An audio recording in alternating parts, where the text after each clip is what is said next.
తాడు శ్రీనివాస్ గారు. Yes sir, మహనీయుల చెప్పాలా భరత్ గారు? చెప్పండి. మహనీయుల విగ్రహాలు పెట్టేటప్పుడు ఏమని సంకల్పం తీసుకొని పెడతామంటే వారి యొక్క ఆశయాలను కొనసాగిస్తామని పెడతారు జనరల్ గా. కాకపోతే నేటి రాజకీయాలలో రాజకీయ నాయకులు ఎన్నికల ప్రయోజనాలు, రేపు రాబోయే కాలంలో హైదరాబాద్ ఎన్నికలలో కొంత మేరకు ఎన్టీఆర్ ఇన్ఫ్లుయెన్స్ చేసే వర్గాల ఓట్లని కొంత లాక్కోవచ్చనో ఇంకోటనో ఎమోషనల్ స్పీచెస్ ఇవ్వాల్సిన అవసరం లేదు.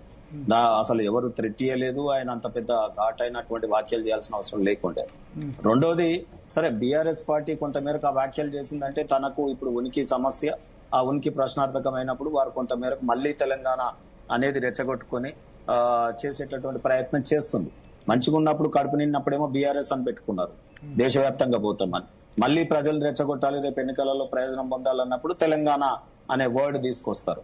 సో ఇక్కడ నేను చెప్పొచ్చేది ఏంటంటే, రేవంత్ రెడ్డి గారి విషయంలో ఎన్టీ రామారావు గారు విగ్రహం పెట్టినారు కదా, ఎన్టీ రామారావు గారు పార్టీ ఎందుకు పెట్టాల్సి వచ్చింది? ఆయనకి ఏమన్నా డబ్బులు లేకనా, పేరు ప్రఖ్యాతులు లేకనా, ఆయనకు సినీ ఫీల్డ్ లో ఇది లేకనా?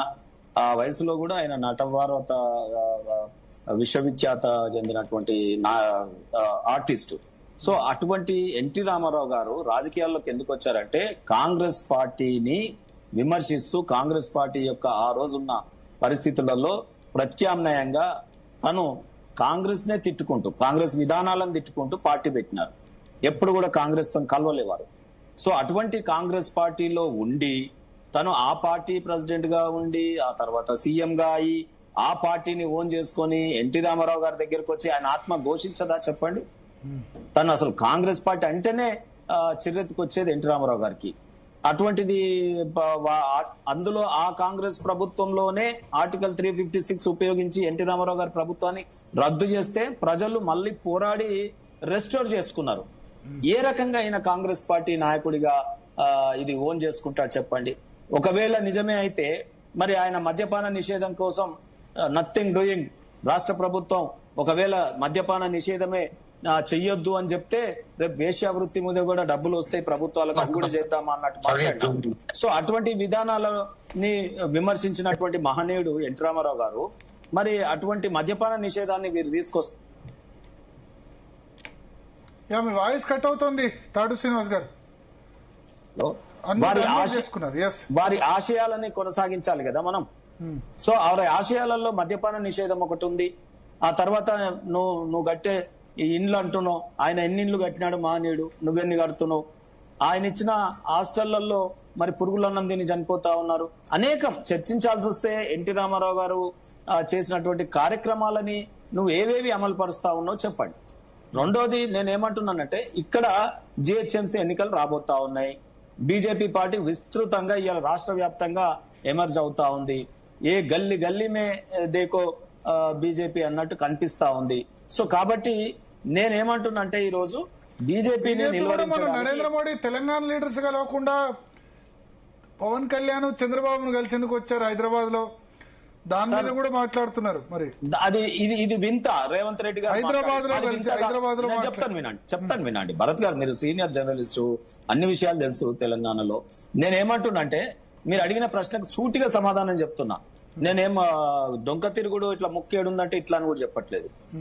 రేవంత్ రెడ్డి గారు ఇలా ఎన్టీ రామారావు గారి దగ్గర చేసిన మాటలు వింత కావచ్చు కానీ, మేము మా ఎన్డీఏ మిత్రపక్షం, బాజాప్తా పక్క రాష్ట్రంలో ఎన్డీఏ మిత్రపక్షంగా ఉన్నారు, తన ఒక సీనియర్ పొలిటీషియన్ గా ఉన్నారు. సో తన దేశానికి ఎన్డీఏ ఆ రోజుల్లో ఉండి అనేక కార్యక్రమాలు దేశంలో చేసినటువంటి వారు. సో వారిని ఇక్కడికి వచ్చినప్పుడు విజయవాడలో కలవకుండా ఇక్కడ ఎందుకు కలిశారని, అరే విజయవాడకు పోయే ఏమనుకుంటారని, మనం అసలే ఇవాళ మనము తక్కువ ఖర్చు చేయాలి పెట్రోల్ డీజిల్ మీద, ప్రయాణ ఖర్చులు తగ్గియాలన్నప్పుడు ఇక్కడే ప్రధానమంత్రి వచ్చినప్పుడు, ఇక్కడే నాయకుడు ఉన్నప్పుడు, అందులో మాకు టైం షెడ్యూల్ లో కొంత టైం ఉన్నప్పుడు దాన్ని బలవంతంగా కలిస్తే తప్పేముంది చెప్పండి? సో మేము కలిసింది అనుకున్నాం. రేవంత్ రెడ్డి గారు మాట్లాడిన మాటలకు ఏమైనా పొంతన ఉందా అండి? సో నేనేమంటున్నా అంటే, అట్లాంటి రేవంత్ రెడ్డి గారు కూడా కలిసారు వేదిక మీద మోడీ గారిని ప్రశంసిస్తారు, తర్వాత పోయి పొలిటికల్ ప్రసారంగా లాగా తిడతాడు. సో ఈ రకంగా డబుల్ టంగ్, రెండు నాలుకల ధోరణి గాని, లేకపోతే మనము ఏదో ఉంటుంది కదండి రంగులు మార్చడం, దాన్ని అంటారు సో తెలుగు ఊసరవెల్లి అంటారు కదా. ఓకే. ఆ రకంగా రాజకీయ నాయకులు తయారైతాము. అందులో ముఖ్యమంత్రి హోదాలో ఉన్న వాళ్ళు ఇవన్నీ కూడా ఆ రకంగా మాట్లాడడం, ఎవడొస్తాడో గజ్జలకాంతం గారు ఆడ రౌడీ లాగా ఎవరు వస్తారో రండి నేను ఇది చేస్తా అని అక్కడ సుమను ఈయన మాట్లాడు, అక్కడ ఆయన మాట్లాడు. రాష్ట్రాన్ని ఏం చేయదలుచుకున్నారండి? మీకేమో మా కిషన్ రెడ్డి గారు లాంటివి, లేకపోతే అనేక మంది మా రామచంద్రరావు గారి మాటలు ఏం కాన్స్టిట్యూషనల్ గా చాలా డెవలప్మెంటల్ యాక్టివిటీస్ మీద అవుతానేమో మీకు ఇది ఉంటది. మరి ఇటువంటి డీసెంట్ నాయకులు ఈ రాష్ట్రంలో ఉండంగా ఇటువంటి అల్లర చిల్లరగా ఈ రౌడీ మూకల్లాగా మాట్లాడేటటువంటి ఈ నాయకులు ఈ తెలంగాణకు మరి ఏంటో తెలియదు, కానీ తెలంగాణ చాలా ఇబ్బందుల పాలవుతోంది వీరి మాటల వల్ల. చేతలు ఉండాలి కానీ మాటలలో ఏంటో అర్థం కాదు.